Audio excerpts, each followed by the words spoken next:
Good evening, everyone. Hello. I'm going to wait for everybody to come into the room. Come into the room. Come into the room. I know it has been about a week or so since we have last met. There has been a lot going on, so to speak. This is one of those videos. This is my first video. First meeting that I've done where I hope I don't get shadow banned, but I probably will get shadow banned. Hello, Chanel. I see Chanel is tuned in. Everyone's starting to log in. This particular cabinet meeting is different from what we usually do.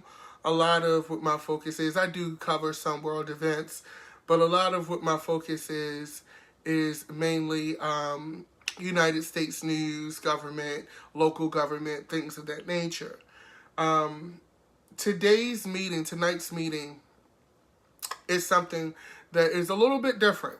It's something that, God, this feels like one of those special episodes like you used to see back in the day on Channel 13. Something that I was advised not to cover by many people. I was advised not to cover this subject by religious people.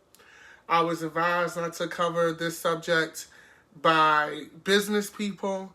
I was advised not to cover this subject by a lot of people. And when I looked into what we're going to attempt to discuss tonight, I said, I understand why. But here's the thing. I wouldn't be me if I didn't address it. Because the thing is, when you're constantly being told not to discuss something, that means that it's something that people need to bring attention to. The conflict with Israel and Palestine is not new news. Upon doing my research, it goes back centuries. It is biblical in so many words. And I was repeatedly told, don't address it. Don't talk about it. Sit this one out. And I'm not going to lie to you. I was going to do that. Because researching it, I was like, this is a lot. And I don't want anyone coming after me or feeling slighted. But then life happened. And when I say life happened is a lot of times in America, we are very insular. We're very focused on American news. We're very focused on our immediate lives, which most people in the world are, right? But we have because of the way that our country is, the way our news cycles are, the way that a lot of us live our lives, we have no real connection to global conflicts. Okay? And with this particular situation, it hit home because I have friends of various demographics, various religious backgrounds, various ethnicities. Okay? And over the weekend, I had visited a friend of mine who, is from Jordan, which is in the Middle East. And I had the honor of talking to them because here's the thing, and we're going to get into this, but I have to say this. It's one thing to report on things that have no connection to it and be like, I'm an activist, I'm speaking out, I'm helping people, I'm doing my just due. It's another thing when you're getting called to the table or called to the floor and it's on an issue that a colleague, a friend, someone who you're close to is actively dealing with and has actively experienced, right? It hit different. And then I had to say, as a black person in America, where my people in America experience so many, crimes, so much hate, so much, abuse. What kind of friend and what kind of person am I, that I would not look into, at the very least, hear my friend out and look into it. Now, with that being said, even though I trust my friend, I love my friend, I still very much did my own research. But I also did my research having also listened to firsthand accounts and looked at things a little bit differently. Okay? With that being said, as we get ready to get into this, please do not take this personally. In this, I'm going to try to lay out as many facts and information as I possibly can. And then what I'm going to do is I'm going to express how I would possibly feel, or how I would feel as a human being in these situations. Okay?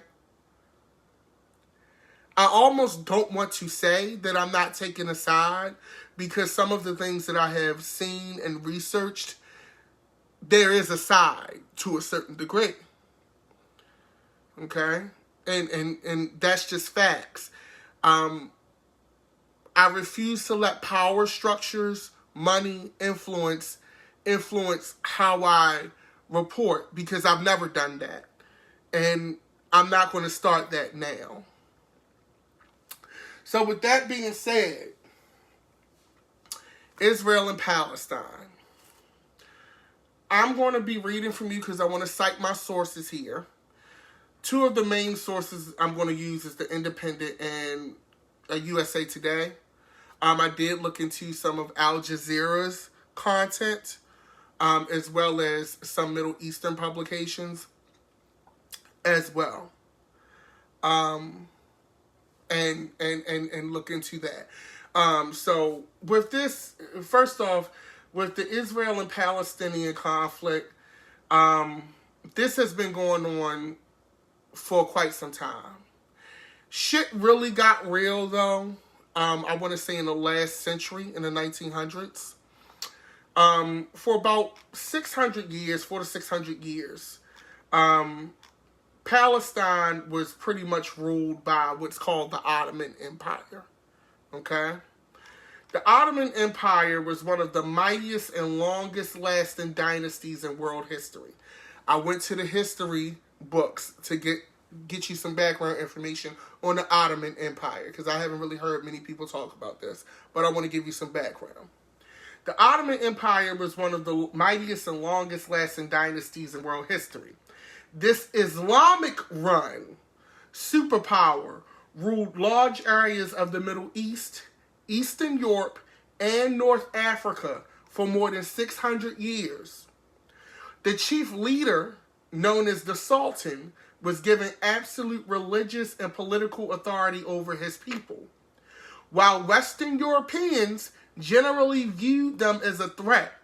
Many historians regard the Ottoman Empire as a source of great regional stability and security, as well as important achievements in the arts, science, religion, and culture. Okay. Now, the reason why I started with the Ottoman Empire, folks, is because, as I just read, for 600 years, this was basically Islamic run. Okay? Islamic run dynasty. You know, they was running shit, no problems. Okay? Now, I'm going to give you some overview. All right. This is going to be a lot. The modern state of Israel was founded in May of 1948 in the aftermath of the Holocaust and Second World War. But the conflict has raged between Israelis and Palestinians can be traced back much further. Okay? Once again, Napoleon Bonaparte, proposed a Jewish homeland in Palestine as long ago as 1799 in the wake of the siege of an acre during his war against the Ottoman Empire. Okay? So this goes back to Napoleon, bitch. Okay? The French commander was ultimately defeated in that conquest, but his attempt to establish a European stronghold in the Middle East was revived by the British 41 years on, where Foreign Secretary Lord Palmerston wrote to his ambassador in Istanbul, urging him to press the Sultan to open up Palestine to Jewish immigrants as a means of countering the considerable influence of Egyptian Governor Muhammad Ali. Okay. All right. Oh, y'all asking for my Cash App. It's not really about that, but it's at Dapper Dan Midas, or well, $ Dapper Dan Midas, Cash App, Venmo at Dapper Dan Midas. So, peep game. So, the Ottoman Empire, iron grip. Napoleon, like, look, bitch, open up Palestine. We need Palestine. Can we holler at Palestine? Okay? The Ottoman Empire was like, hell, motherfucking no. Okay? We ain't doing it. So, while there were only around 3,000 Jews living in Palestine at that time, wealthy benefactors, such as French aristocrat Baron Edmond de Rothschild, okay, I don't know if this is any relationship to the legendary Rothschilds, bitch, but we need to get into this. French aristocrat Baron Edmond de Rothschild began to sponsor others from Europe to join them and establish settlements, the most notable being Richon-les-Lyons, founded in 1882. Austrian writer Nathan Birnbaum coined the term Zionism in 1885 as Jews, particularly from Eastern Europe, continued to arrive in Palestine. Okay. Now, I'm not saying that there's any, I want to be very clear here. I am not attacking Jewish people, bitch. I am just reading the series of fucking events. Okay? What this sounds like is a legendary form of gentrification, bitch. We experienced, just to make this relatable, okay, because we want to make this relatable so that we understand, both me and you together. This is like you living in Brooklyn for my New York people, or you living in Oakland for my LA people, or you living in Bankhead for my Atlanta people. And it's mostly your type of people. Let's say it's mostly black people there, middle class people. And then see a couple white folks move into the neighborhood. You don't pay it no mind, but then you see noise ordinances start going up. You start seeing the new apartment luxury buildings go, only a little bit, not that many, but you begin to notice. Okay? This is what this is to a certain degree. This is throwback gentrification. So gentrification, we're learning from this something new. This is not no new shit. This has been happening for centuries, bitch. Okay? Now, Austro-Hungarian journalist Dr. Theodor Herzl's book, The Jewish State, appeared a decade later, envisioning the establishment of such an entity with the coming of the 20th century. 2 rabbis were sent by Herzl's friend Max Nordau to Palestine to investigate the feasibility of the prospect, but reported back, the bride is beautiful, but she is married to another man. I'm going to read that for you again. So what happened is, bitch, 2 rabbis were sent by Herzl's friend Max Nordau to Palestine to investigate the feasibility of the prospect, but reported back, the bride is beautiful, but she is married to another man. So what happened is they sent scouts. Hi, Africa. Why y'all taking all that Chinese money? They sent scouts to see, okay, bitch, how feasible, how realistic is it that we can set up a Jewish state in Palestine? The two rabbis came back and said, bitch, it's not happening, bitch. I don't see it. Okay? I don't see it. So that's what happened there. But, undeterred, Birnbaum, Herzl, and Nordau organized the first Zionist Congress in Basel, Switzerland, in 1897 to discuss their dream of an independent Jewish nation and plans to lobby European powers for its realization. By 1907, Britain was considering the need for a buffer state in the Middle East to bolster its dominance. So Britain, like, bitch, we trying to expand, but we need to break up that Middle East shit, bitch. We need something in there. Sound familiar, Africa? British Zionist leader Chaim Weizmann, a biochemist, would arrive in Jerusalem at this time to establish a company engaged in buying up land near Jaffa. Okay? That's how they always get you, with the money. Oh, you ain't doing nothing with this land? We buy houses. I know you saw those signs around your neighborhood. We buy houses. Okay? Now,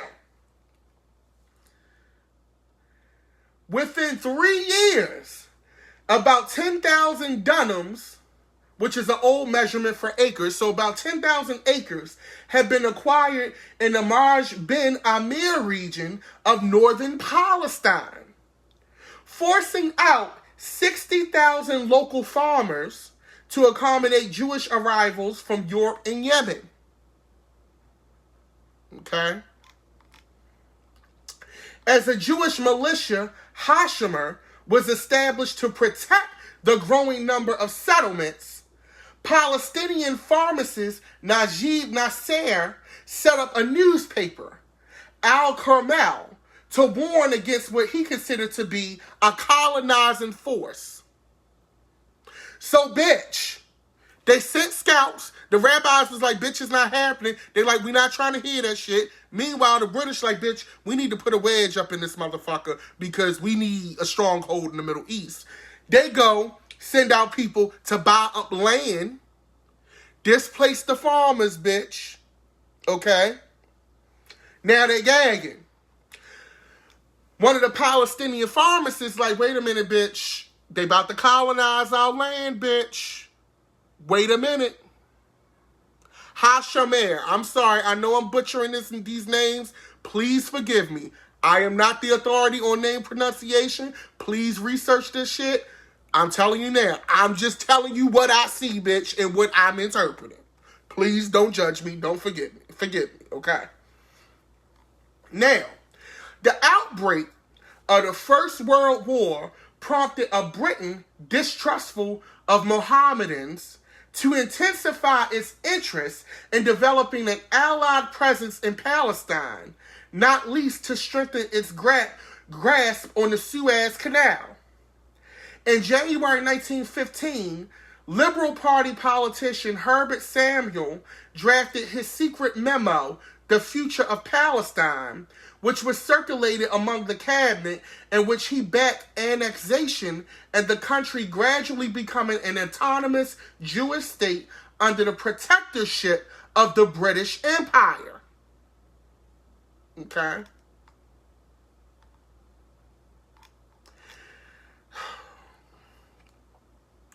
This story is not new. The methods are not new. Okay? Once again, I am not blaming anybody. I'm not saying anybody is a bad person, bitch. I am just reading the fucking facts. Okay. Now, the British government's Balfour Declaration, followed on November 9th, 1917, formally declaring support for the establishment of a national home for the Jewish people. In Palestine, in a letter between David Lloyd George's Foreign Secretary Arthur Balfour and Jewish community leader Walter Rothschild, there go that name Rothschild again, bitch, second Baron Rothschild, effectively assuming ownership over land that many would argue it had no legal right to give away.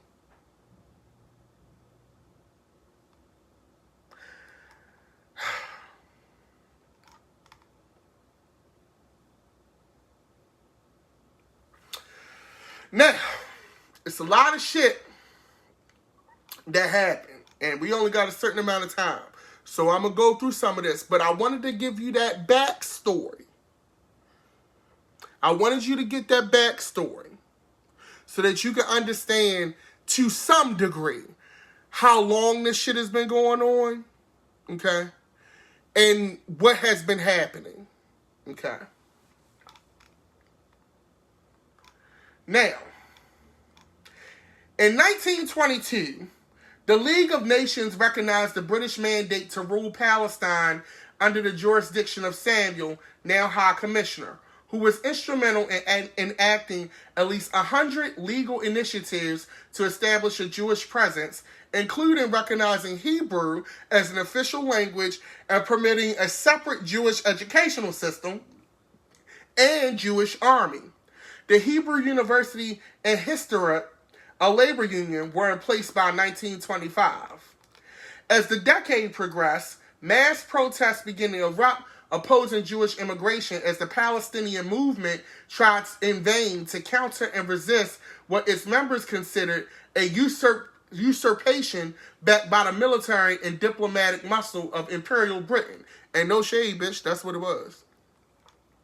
Black flags were raised by Palestinians when Balfour visited Jerusalem, and almost 250 Jews and Arabs were killed and many more wounded in August 1929 at the Wailing Wall. For my Bible people, y'all know how sacred that is, in a tragedy that became known as the Barack Revolt. 3 Muslim men were put to death by Samuel's successor, Sir John Chancellor, for their part in the unrest, an act of brutality as a deterrent. In 1936, the intensity of opposition to British colonial rule, imposing the Balfour Declaration on a people who deplored it, resulted in a 6-month-long general strike, an impressive feat of organization that nevertheless resulted in a backlash in which Palestine homes were destroyed. The wider world once again more plunged into war in 1939 in the fight back against Adolf Hitler's Nazi Germany, okay, whose Third Reich would ultimately be found responsible for executing 6 million Jews in concentration camps. Not long after the U.S. entrance into the conflict, American Zionist relations would be cemented with a 1942 conference at the Biltmore Hotel in New York, occurring just as an armed Zionist paramilitary force known as Irgun was rising up in Palestine and attacking local Arab groups. Irgun would become notorious for the bombing of the King David Hotel in Jerusalem on July 22, 1946, in which 91 people died, and the Deir Yassin massacre on April 9, 1948, carried out in collaboration with another organization, Lehi, in which 107 were killed. That summer, Lehi would assassinate Folke Bernadotte, a Swedish diplomat dispatched by the United Nations to mediate the dispute. All right. So the U.S. then entered the game now. So I want to scroll down.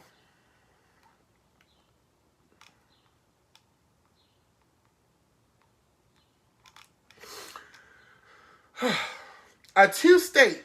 Following the Allied victories in Europe and the Pacific in 1945, world powers turned their attention towards ending the violence in Palestine.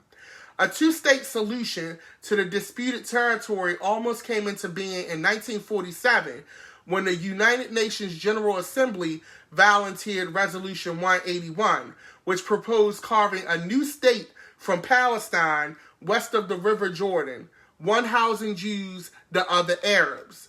The resolution was adopted after a vote, allegedly as a result of diplomatic pressure from the U.S., but rejected by the Palestinians, who argued that Jewish residents owned no more than 5.5% of the land at the time and had no right to receive 56%. In addition to the accompanying international legitimacy, Jewish jubilation met with Arab hostility and a civil war erupted. The State of Israel was nevertheless founded under Prime Minister David Ben-Gurion on May 14, 1948, with the end of the British Mandate, winning immediate recognition from the U.S. and Soviet Union, but prompting the outbreak of the bloody Arab-Israeli War, which saw 3,000 resistance fighters rise up against the new nation and forced 700,000 Palestinian people to flee the fighting. The displacement of the Palestinian people on the date is still marked every year on Nakba Day, named for an Arabic word for catastrophe, and on which Palestinians give speeches, hold rallies, and brandish the keys to the homes they were forced to leave behind and still hope to return to. Okay.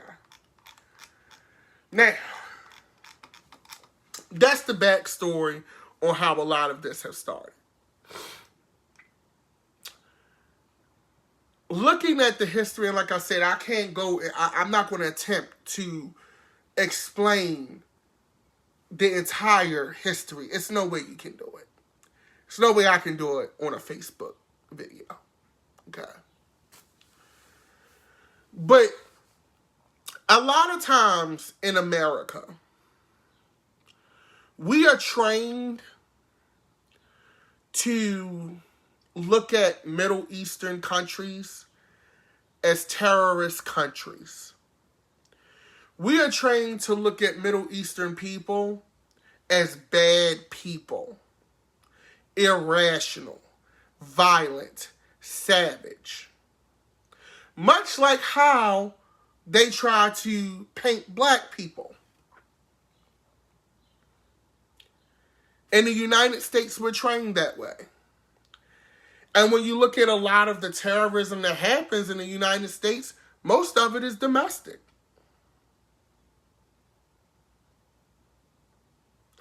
And from afar, you look at these conflicts and you're like, oh, they're just fighting for no reason. Why are they fighting? To be honest, I understand. I understand where Palestinians are coming from.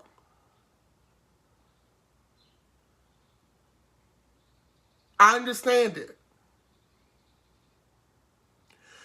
Imagine you living in your home, in your country, and all of a sudden, people come to your country and say, we want a state now. Now, mind you, the area that they're fighting over is about the size of New Jersey, just to put it in context. But imagine you living in a home that you've known, that you've been in for centuries, and all of a sudden, now it's not your home. You're getting displaced. You have to flee. Your children are getting killed. Okay. How would you feel? And I had to sit and watch my friend at her wedding celebration cry about how it feels to be a Muslim in the world, and specifically in America. Going through a Muslim ban. Going through now what is intensified in Palestine in this conflict. And I don't condone violence, but in the history of humanity, violence has always been a thing. Violence is a necessary balance to peace. And I don't want y'all to get me fucked up in this conversation at all. But without violence, you can't appreciate peace. Without violence, you take peace for granted. And I gotta tip my hat to the Palestinians, because for them to be as ride or die for their country, and I wish that my ancestors in the continent that I descend from went that hard. And these people are fighting over a space the size of fucking New Jersey. Africa is a whole fucking continent, bitch. And that's not to make anybody feel bad. But I want to lay out the facts and what's going on. And I had some people when I was addressing this, because I'm not going to lie to you. Like I told you at the beginning of this broadcast, I have friends of all nationalities, all backgrounds, all creeds, right? And I love black people. I'm always going to be a supporter and a champion of black people because I'm a black person.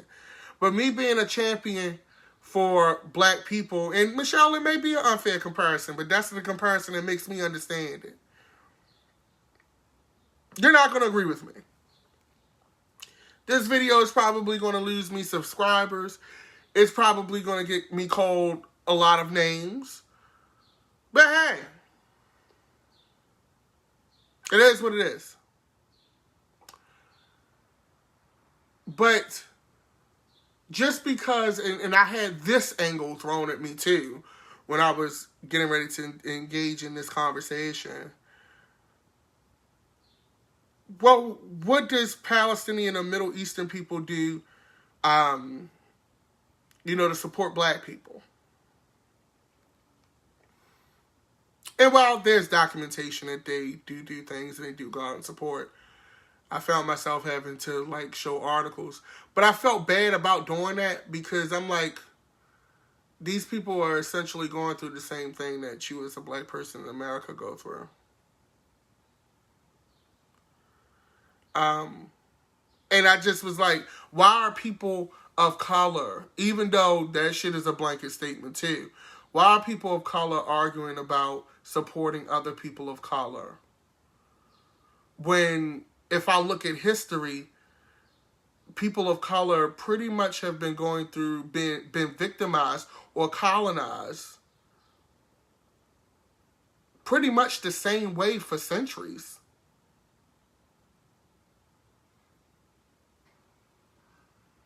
We all, this is basically, they fighting gentrification, bitch. Yes, that's a small way to make it. But for me to understand and digest this shit, they just been fighting gentrification for hella long. And colonization for hella long.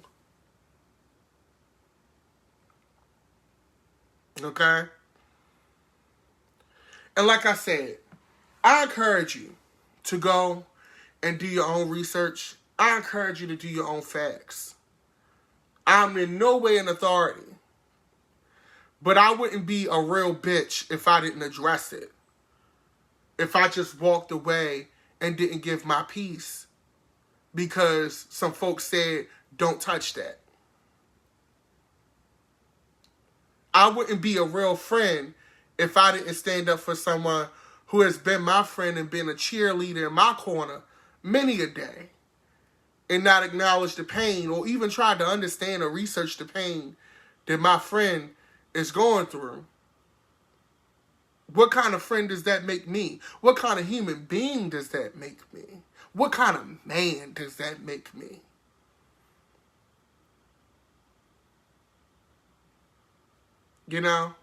Really, what kind of man am I? If I can't, in a time of pain, in a small gesture, because this is small. This is not, what I'm doing right now is not activism. This shit ain't going out and taking a bullet for nobody. This ain't me going out and marching and doing some real work. So if this is not real what I call real activism, why the fuck can't I speak on it? If this is the least that I can do, why can't I?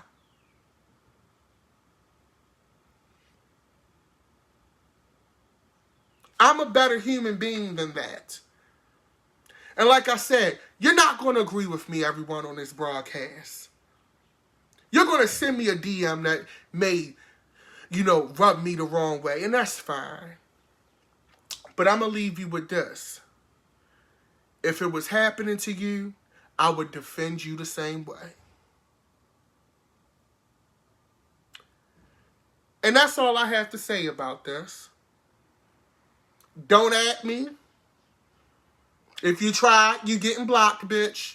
That go for YouTube and all other social media apps. I said what I said. It is what it is. Now, if you want to contribute to my 5 days of research, bitch, and my headache and lack of sleep, you can do that on Cash App or Venmo. $Zapper Zan Midas. ZAPPERDANMIDAS. Okay? On all platforms, bitch. Y'all have a great evening. Peace and love. Wrestling get ready, come on, bitch. It's Monday Night Raw, and I need me a beverage after this. I got gym in the morning at 7. Y'all be blessed. Have a great day, a great evening. Make sure you check out the Upshaws on Netflix. That was pretty good. Also to Army of the Dead, bitch. I died at that. It was a good film. But y'all have a good evening. Be blessed, and I'll see y'all soon. I love you all.